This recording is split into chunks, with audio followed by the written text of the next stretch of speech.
Police ডিপার্টমেন্টকে আমরা জনগণ বাইরে থেকে যেরকম দেখি আসলে ভিতরে তেমন নয়। আমাদেরকে পবিত্র কোরআনে শপথ করে তারপর বাংলাদেশ পুলিশে ঢুকানো হয়, কিন্তু বাংলাদেশ পুলিশের বেশিরভাগ পুলিশ সদস্যকে তাদের নৈতিক কাজ করার সুযোগ দেওয়া হয় না। পুলিশ হেডকোয়ার্টারে যে সকল ঊর্ধ্বতন কর্মকর্তারা আছে তাদের একটা পর্যায়ে, যেমন তারা ঊর্ধ্বতন কর্তৃপক্ষ, তাদেরকে সুপার হিসেবে দেখা হয়। আর আমরা যারা সাব ইন্সপেক্টর থেকে নিম্ন পদস্থ পুলিশ সদস্য, আমাদেরকে কখনোই তারা মানুষ মনে করে না। আজকে আপনারা জানেন বৈষম্য বিরোধী ছাত্র আন্দোলন শেষ করে আমরা এই 2200 পুলিশ পরিবার আমরা এই রাজপথে গত 7 তারিখ থেকে আমরা নেমেছিলাম। আন্দোলন গত 5ই আগস্ট আমাদের বৈষম্য বিরোধী ছাত্র আন্দোলন শেষ হওয়ার পর আমরা আবার রাজপথে নামি আমাদের অধিকারের জন্য। যেখানে বাংলাদেশের সুশীল সমাজরা বলে যে তোমাদেরকে তো খুঁজে খুঁজে বের করে বাংলাদেশ পুলিশে চাকরি দেওয়ার কথা, কিন্তু কেন দিচ্ছে না? তা আমার মতামত হচ্ছে আমাদেরকে চাকরি না দেওয়ার কারণ একটা, প্রথমত হলো তারা মনে করে আমরা হয়তো বিএনপির লোক বা জামাতের লোক, অথবা আমরা তাদের অনৈতিক কাজে কখনোই সমর্থন করব না, কারণ আমরা নৈতিক শিক্ষায় শিক্ষিত। আমরা হয়তো বিসিএস ক্যাডার হতে পারি নাই, কিন্তু তাদের মতো অমানুষ নই আমরা। আমাদের ভিতর মানবিক গুণাবলী আছে, আমাদের পরিবার আছে। আমাদের পরিবারগুলো উপবাস থাকতে হয়, আমাদের জায়গা জমি সম্পদ সব শেষ মামলা চালাইতে চালাইতে। পুলিশ হেডকোয়ার্টারে বসে থাকা রাঘববোয়ালরা, ভারতের রয়ের এজেন্টরা এখন পর্যন্ত আমাদের এই ভিকটিম পুলিশ পরিবার নিয়ে নাটকীয় মঞ্চ তৈরি করে রাখছে। কখনো দেখা যায় সমন্বয়কদের সাথে মিষ্টি কথা বলে তাদেরকে কনভিন্স করে, কখনো আমাদেরকে আপনাদেরকে, যেমন কয়েকদিন আগে, আজ থেকে 2-3 দিন আগে বলছে 1522 জন পুলিশ সদস্যকে চাকরিতে পুনর্বহাল করা হলো। আমরা যেটা জানি সচেতন নাগরিক হিসেবে, আপনারা মিডিয়া মন খেয়াল খুশি মতো কোনো নিউজ করতে পারেন না। আমাদের যে পুলিশের মিডিয়া সেল আছে সেখানে আপনাদের ভিডিওগুলো যায় এবং তারা যেই প্রেস দেয়, অনুমতি দেয়, সেটাই আপনারা জনসম্মুখে প্রকাশ করেন। তারা জনগণের সামনে বুঝালো আমাদের চাকরি দিয়ে দিছে, কিন্তু বাস্তবিক অর্থে ওই আওয়ামী লীগের আমলে যারা রায়প্রাপ্ত কিছু লোক আছে তাদেরকে চাকরিতে বহালের জন্য তারা সুপারিশ করছে বা অ্যাকসেপ্ট করছে। এই যে আমরা 1200 পুলিশ সদস্য বাকি দিলাম, আমাদের কি হবে? আমাদেরকে নৈতিক স্খলনের কথা বলা হয়। আসলে আপনারা তো জানেন বৈষম্য বিরোধী আন্দোলনে আমার মাকে, বোনকে, ভাইকে গুলি করা হয়েছে। এই দেশের নিরীহ ছাত্র সমাজকে, জনতাকে এই পুলিশ বাহিনীর ঊর্ধ্বতন কর্তৃপক্ষের আদেশে কিন্তু গুলি করা হয়েছে। আমরা দেশপ্রেমিক পুলিশ, আমরা যখন কোনো ক্রস ফায়ারের পক্ষে না, আমরা যখন কোনো নিরপরাধ মানুষকে রাস্তা থেকে ধরে নিয়ে ফেন্সি ডিল ঢুকাই দেওয়া পুলিশ না, আমাদেরকে পুলিশ ডিপার্টমেন্টের দরকার নাই। আমাদের আজকে এখন দাবি হচ্ছে যে আমাদেরকে যেই অপরাধে, আমি যদি বলি আমি একদম ভালো মানুষ, সেটা ভুল হবে। মানুষ বলতেই ভুল থাকতে পারে, আর যদি ভুল না থাকে সে মানুষ হতে পারে না। আমাদের এই পুলিশ সদস্যের ভিতরে অনেকেরই ছোটখাটো থাকতে পারে, অপরাধ থাকতে পারে। এর মানে এই নয় তার জীবন, তার পরিবারের 6 জন সদস্যের রিজিকের ভিতর টান দিবে ওরা, কারণ ওরা বিসিএস ক্যাডার, ওরা ঊর্ধ্বতন পুলিশের কর্মকর্তা কর্মচারী। তাদের সম্পদের হিসাব নিয়ে দেখেন, হাজার হাজার কোটি টাকা তাদের অ্যাকাউন্টে। তাদের দেশে বিদেশে বাহিরে বাড়ি ঘরের অভাব নাই। তাদের এলাকাতে দেখেন বাগান বাড়ি, বেনজির কত জায়গাতে কত বড় বড় বিল্ডিং করে রাখছে। বান্দরবানে জেরিন আক্তারের সহযোগিতা জায়গা কিনছে। আমাদের পুলিশের যে একটা ব্যাংক আছে, পুলিশ ট্রাস্ট ব্যাংক, সেই ব্যাংকের টাকা আত্মসাৎ করে বেনজির পালিয়ে গেছে। এতে সহযোগিতা করছে পুলিশ হেডকোয়ার্টারে থাকা বেঈমানরা। এরা এখন এদের কাছে, বানরের কাছে যদি রুটি ভাগ করতে দেন যেই অবস্থা, আমাদের সেই অবস্থা। ওনারা ভাগ বন্টন করে শুধুমাত্র মাননীয় কোর্ট যাদেরকে রায় দিছে তাদেরকে চাকরি দিবে। আর তাদের যে নাটকীয় আইন, বিভাগীয় মামলা, সেই মামলা দেখিয়ে স্বরাষ্ট্র মন্ত্রণালয়, যতগুলো দপ্তর আছে আমাদের ঊর্ধ্বতন আমলারা, ওনারা যদি ওনাদের কাছে জানতে চায় আমাদের এই মিডিয়ার বক্তব্য দেখার পরে যে স্যার ওদের বিরুদ্ধে মামলা চলমান দেখায়, আমরা তাদেরকে বহাল দিতে পারতেছি না।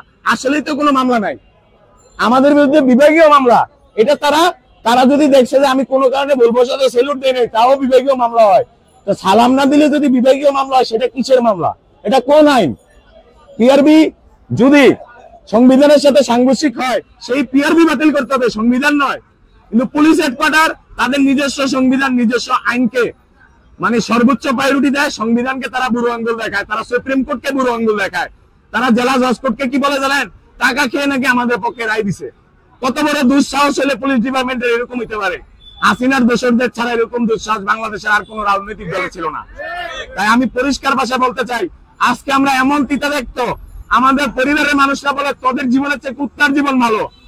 যখন আমরা বলি কেন, যেই রাষ্ট্রীয় পোশাক পরে তারা জনসেবা করছিস, দেশ সেবা করছিস, আজকে তাদেরকে সেই পোশাক থেকে বঞ্চিত করে।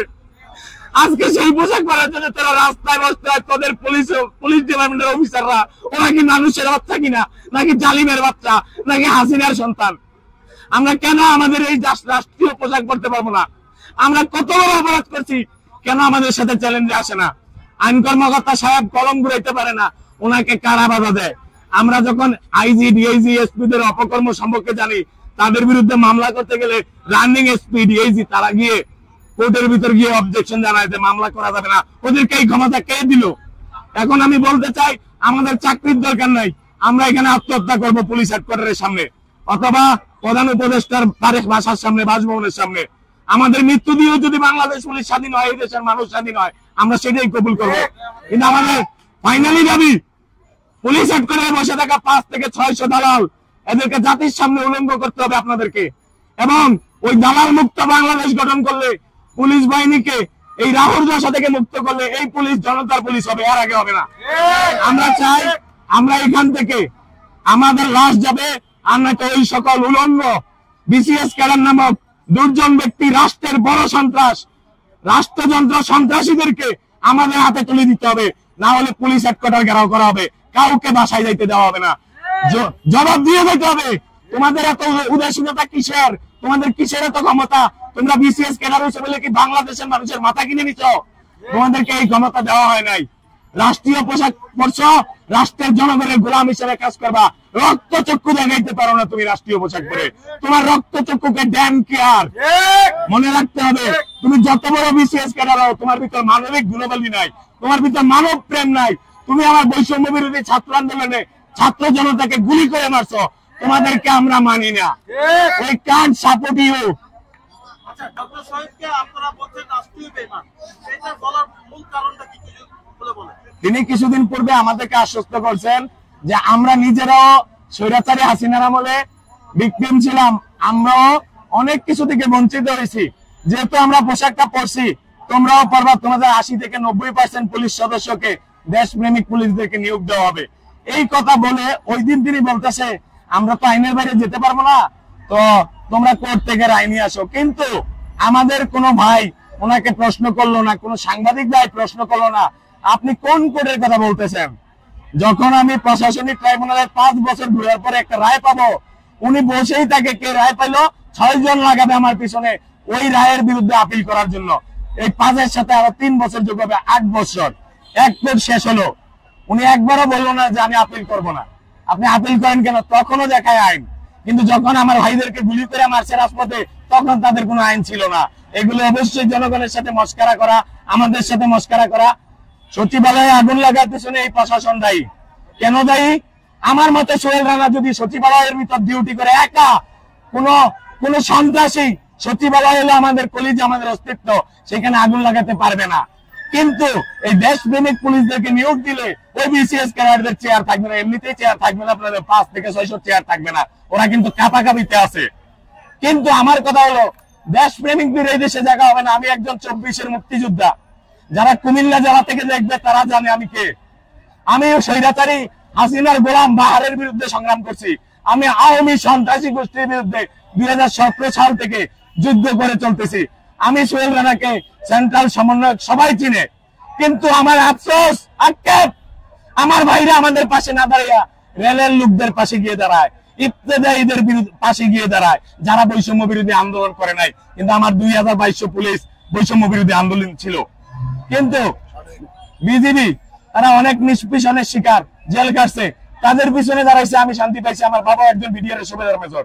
কিন্তু আমার প্রশ্ন হচ্ছে, যেই পুলিশ সদস্যরা এই দেশের সকল অকারেন্স সম্পর্কে জ্ঞাত, যারা আপনাদের নিরাপত্তা নিশ্চিত করতে পারে, যেই পুলিশ সদস্যরা, ভিকটিম পুলিশরা বৈষম্য বিরোধী আন্দোলনে যুদ্ধ করলো নিজের জীবন বাজি রেখে, তারা সম্মানের জন্য রাস্তায় ফুটপাতে পড়ে থাকে, আপনারা সমন্বয়করা কি মানবিকতা দেখতে পাচ্ছেন না?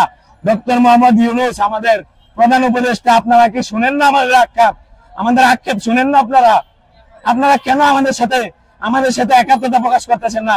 আপনারা যদি একটা ধাক্কা দেন, পুলিশ হেডকোয়ার্টার থেকে সন্ত্রাসীরা বেরিয়ে যেতে বাধ্য হবে এবং আমাদের চাকরি নিশ্চিত করে দিবে।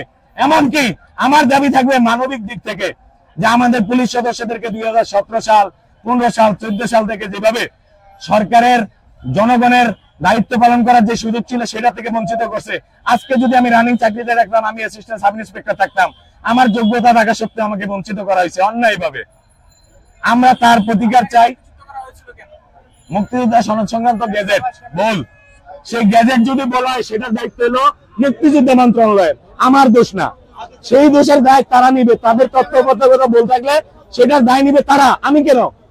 আর পুলিশ ডিপার্টমেন্টের একটা নাটকীয় নিয়ম হলো পুলিশ সদস্যরা অপরাধ করুক না করুক সাময়িক বরখাস্ত। একজন পুলিশ সদস্য সাময়িক বরখাস্ত থাকলে তাকে কি করা হয়? তাকে ছুটি দেওয়া হয় না কোনদিন, তার বেতন 3 ভাগের 1 ভাগ, তাকে দিয়ে ফেটিক করায়, মাটি কাটা, রাজমিস্ত্রির কাজ করায়, আমাদেরকে মৃত্যুর হুমকি দেখায়, এত পরিমাণে নির্যাতন করে এই পুলিশ হেডকোয়ার্টারের ভিতর যারা বসে থাকে তারা নাকি নির্দেশদাতা। আমি যখন এসপি জেরিন আক্তারকে বললাম, স্যার আমি তো রায়প্রাপ্ত, আমি তো ফৌজদারি কোর্ট থেকে বেকসুর খালাস পাইছি, আমাকে কেন বহাল করা হবে না? সে বলছে বেনজির স্যারের আদেশ, তোমাদেরকে রাখা যাবে না।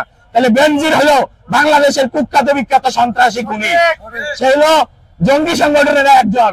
সে বিদেশে বসে বসে এখনো পুলিশ হেডকোয়ার্টার নিয়ন্ত্রণ করে, এবং পুলিশের অনেক 95% পুলিশ নাকি আওয়ামী লীগকে সমর্থন দিবে। কি হাস্যকর গল্প বলে। একমাত্র এই পুলিশ ডিপার্টমেন্টের ইতিহাস বেনজির, লুচ্চা বেনজির, সে এই পুলিশের প্রধান থেকে অব্যাহতি নেওয়ার পর তাকে 6 জন পুলিশ দিয়ে গার্ড দেওয়া হতো। কেন? এটা তো সে পায় না, তাকে কেন দেওয়া হতো? বেনজির ছিল হলো শেখ মুজিবের অবৈধ সন্তান, সেই অবৈধ সন্তানকে পুলিশ ডিপার্টমেন্ট কেন লালন করবে? সে যতগুলো মানুষের চাকরি গেছে, একজন অবৈধ 2 জন ব্যক্তির কোন আইন কাজ করবে না। সে যখন প্রমাণিত হয় সে নিজেই একজন অপরাধী। কোন অপরাধী অন্য মানুষের অপরাধের বিচার করার অধিকার রাখে না। আমরা মনে প্রাণে আমাদের কোর্টকে সম্মান করে, পুলিশ ডিপার্টমেন্টের সৎ নিরপেক্ষ পুলিশ অফিসারদেরকে সম্মান করে, কিন্তু যারা গাদ্দার, পুলিশ হেডকোয়ার্টারের 3টা ক্যাটাগরির অফিসার আছে। এক পক্ষ বলতেছে এরা আসলে মানবতার জীবনযাপন করে, এরা তো কনস্টেবল, এসআই, এদের লাইফটাই তো পানিশমেন্ট, আর এরা যেই শাস্তি পাইছে তাদেরকে চাকরি দেওয়া যায়। আরেকটা পার্টি, বেনজির পার্টি, বলতেছে ওদেরকে চাকরি দিলে আমাদের অস্তিত্ব রক্ষা হবে না, আমাদের যে অন্যায় ভাবে চাকরি থেকে বের করে দিছে, এইগুলোর যখন প্রশ্ন আসবে আমাদেরকে বহাল দিলে তাহলে তাদের চাকরি থাকবে না, এই কারণে আমাদেরকে বহাল দিচ্ছে না। এটা জাতি ক্লিয়ার হওয়া উচিত। আপনাদেরকে দাবি রাখবো আমরা জাতির সামনে, আমি সোয়ালের চাকরি না হোক, কিন্তু আমার ভিকটিম পুলিশ পরিবারের প্রত্যেকটা মানুষের চাকরি হোক। আমার জীবন আমি মাটি কেটে কাটাবো। একটা বিএ পাস মাস্টার পাস ছেলে যদি মাটি কাটতে হয় এই দেশের ভিতর, তাও সমস্যা নাই। আমার এই যে দেখেন কত বয়স হয়েছে, এই মানুষগুলোর বাচ্চা আছে, সন্তান আছে, দেখেন কতগুলো মানুষ। এই যে একজন বোন, তাকে খারাপ অফার দিছে, রাজি না হওয়াতে, যে আমি পুলিশ ডিপার্টমেন্টে চাকরি করতে আসছি, ইজ্জত দিতে আসি নাই, চাকরি নাই, বলছে চাকরির আগে বিয়ে, কিন্তু সে আজও বিয়ে করে নাই। এই হলো পুলিশের কিছু বিসিএস ক্যাডারের চরিত্র, পরিষ্কার ভাবে বললাম। আর আমাদের এগুলো বলার কারণে, ফেসবুকের কমেন্টের কথা বলার কারণে আমাদেরকে তারা চাকরি দিতে অবজ্ঞা জানাচ্ছে, তারা চাকরি দিবে না। কেন দিবে না? কারণ হলো আমরা সত্য বলে বলছি, পুলিশ ডিপার্টমেন্টের গত স্বাধীনতা 53 বছরে যত অপকর্ম আছে আমি সোহেল রানা তা ফাঁস করলাম, আরো বাকি আছে। যদি আমাদেরকে চাকরিতে বহাল না দেওয়া হয় এবং স্বৈরাচারের দোষরদেরকে আমাদের হাতে তুলে না দেওয়া হয়, আমরা বাড়িতে ফিরে যাবো না। আমরা প্রয়োজনে পুলিশ হেডকোয়ার্টারের সামনে আত্মহত্যা করব। যদি আমাদেরকে একটা টোকা দেয় পুলিশ হেডকোয়ার্টার, তাদের অস্ত্র কাড়ে নিয়ে নিজেকে নিজে গুলি করব। আমরা কিন্তু ট্রেনিং প্রাপ্ত সৈনিক, আমাদের সাথে গাপ্তি মেরে চলা যাবে না, আমাদের সাথে গাদ্দারি করা যাবে না। আপনারা বলছেন যে 2200 প্লাস যে পরিবার রয়েছে, 2200 প্লাস পরিবার যে রয়েছেন, এখন এই মুহূর্তে কতটা মানবতার জীবনযাপন করছে পরিবারগুলো? আমাদের আসলে পরিবারের অবস্থা খুবই খারাপ। এখানে অনেকে হাঁস মুরগি বিক্রি করে এই রাজপথে আসছে, কেউ বাদাম বিক্রি করে, কেউ রিক্সা চালায়, কেউ পা ফুটা হয়ে গেছে, কাজ করতে গিয়ে ছাদ থেকে পড়ে গেছে, হ্যাঁ, পান সিগারেট বিক্রি করে। এদের মানবিক জীবন, এক একটা বিসিএস ক্যাডারের টাকা, বিসিএস এসপি যারা কোটি কোটি টাকার মালিক, এদের কোনোদিন কিছু লাগবে না। কিন্তু আমাদের কিছুই নাই, আমরা ছোট কর্মচারী, কিন্তু আমাদের ভিতরে দেশপ্রেম আছে। আর আমি মনে করি যার ভিতরে দেশপ্রেম আছে, যে প্রয়োজনে মরতে পারে, তার বাঁচার অধিকার আছে। যারা 4797 জন পুলিশ সদস্যকে হত্যার উদ্দেশ্যে বিক্ষুব্ধ জনতার ভিতরে পাঠিয়ে দিয়ে আমার নিম্নপদস্থ সাব ইন্সপেক্টর, এএসআই, কনস্টেবলদেরকে হত্যা করাইছে, সেটার জন্য জনগণ দায়ী নয়, এই বিসিএস ক্যাডাররা, এই এসপি, ডিআইজি, আইজিরা দায়ী। জনগণ বলবো যে পুলিশের নিম্নপদস্থ সদস্যদের কোনো দোষ নাই। বিসিএস ক্যাডাররা তাদেরকে পরিকল্পিতভাবে হত্যা করার জন্য জনগণের মাঝখানে গুলি করার অর্ডার দিছে। তারা নিজের জীবন বাঁচাতে গুলি করছে, ওই দিক দিয়ে জনগণ তাদেরকে মেরে দিছে। এটা পুলিশের দোষ ছিল না, ওই পুলিশের ঊর্ধ্বতন কর্তৃপক্ষরা। যদি এই দেশে পুলিশ হত্যার বিচার হতে হয় সর্বপ্রথম ওই বিসিএস ক্যাডারদেরকে ঝুলাইতে হবে ফাঁসিতে। না হলে এই পুলিশ বাহিনী কখনো, আমি একটু আগে পুলিশ সদস্যদের সাথে কথা বলছি, তো ভাই মাফ করে দেন, আমাদেরকে কিছু জিজ্ঞেস করেন না, আমার সাথে কথা বলতেছেন দেখলেও আমার চাকরি থাকবে না। চিন্তা করেন, সে সর্বপ্রথম এই দেশের নাগরিক, সে ফেসবুক চালাবে, টুইটার চালাবে, সব চালাবে, সে দেশের সাথে যে কোনো কথা বলতে পারবে, রাষ্ট্রীয় পোশাক পরলে যে অন্যায়ের বিরুদ্ধে কথা বলতে পারবে না, এরকম বাধ্যবাধকতার আইন সংবিধান দেয় নাই। তাহলে তারা কেন এই উপর্যুপরি ক্ষমতা প্রদর্শন করবে নিম্নপদস্থ পুলিশ সদস্যদের উপরে? এবং আপনাদের মাধ্যমে একটা জিনিস ক্লিয়ার করতে চাই, আমি যদি বেঁচে নাও থাকি, আমার দাবি থেকে যাবে আপনাদের কাছে যে পুলিশ অ্যাসোসিয়েশন, বিসিএস দের অ্যাসোসিয়েশন আছে, পুলিশ বিসিএস দের অ্যাসোসিয়েশন আছে, সাব ইন্সপেক্টর এএসআই দের একটা অ্যাসোসিয়েশন অবশ্যই অনতিবিলম্বে করতে হবে। তাহলে কি হবে জানেন, এই ভিকটিমদের মতো ভিকটিম হইতে হবে না। কারণ পুলিশ অ্যাসোসিয়েশন যদি থাকে, সাব ইন্সপেক্টর এএসআই দের একটা অ্যাসোসিয়েশন, কনস্টেবল এবং নায়কদের একটা অ্যাসোসিয়েশন, বিসিএস ক্যাডাররা আমাদেরকে কখনো সন্তান মনে করে না, ভাই মনে করে না, ওরা মনে করে আমরা ওদের হুকুমের গোলাম। ওদের বাসার জায়গা দেওয়ার জন্য কনস্টেবলদেরকে নিয়ে যায়। পুলিশের ভিতর যদি স্মার্ট কোনো ছেলে থাকে, ওইটাকে নিয়ে যায় বাসায় জায়গা দেওয়ার জন্য, যে তুই তো বেশি স্মার্ট, তুই আমার জায়গা দিবি।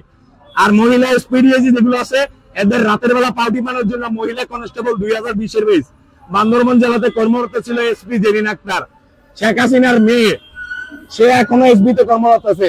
সে মহিলা পুলিশকে দিয়ে পার্টি পেয়েছে রাতের বেলা, আমার কাছে রেকর্ড আছে, কান্না করে বলছে ভাইয়া রাতের বেলা মহিলা এই এসপি সাহেবের পার্টি বা লাগে ভাইয়া, তার ব্লাউজ কাপড় চোপড় যা আছে আনুষঙ্গিক তা ধুইতে হয় ভাইয়া।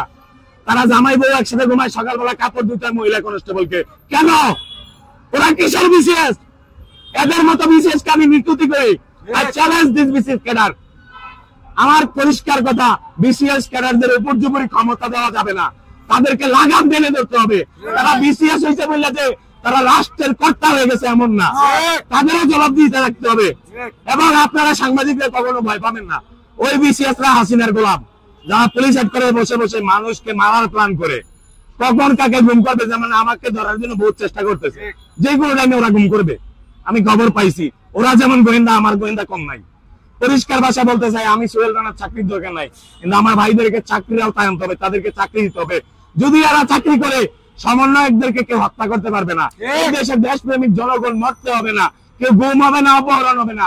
আর যদি এই বীর যোদ্ধাদেরকে যদি একবার অপদস্থ করা হয়, একবার তাদের চোখের পানি তো আমাদের ঝরতেছে, আরো যদি জড়ায়, এই দেশ আর কখনো স্বাধীন হওয়ার সুযোগ নাই।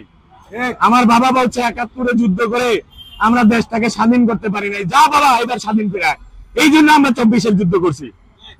সেই যোদ্ধাদেরকে সমন্বয় একটা দেখে না চোখে, ওনারা আমাদের জন্য কিচ্ছু করতে পারে না। ওনারা অত্যাধিক শিক্ষকদেরকে মায়া করতে পারে, ওনারা রেলওয়ে কর্তৃপক্ষ যারা আন্দোলনে ছিল না তাদের জন্য দিতে পারে, বিজিবির জন্য দিতে পারে। আমরা কে? আমাদেরকে মেরে ফেলেন, নাহলে আমাদের এই পোশাক, রাষ্ট্রীয় পোশাক আমাদেরকে গায়ে দেওয়ার সুযোগ করে দেন।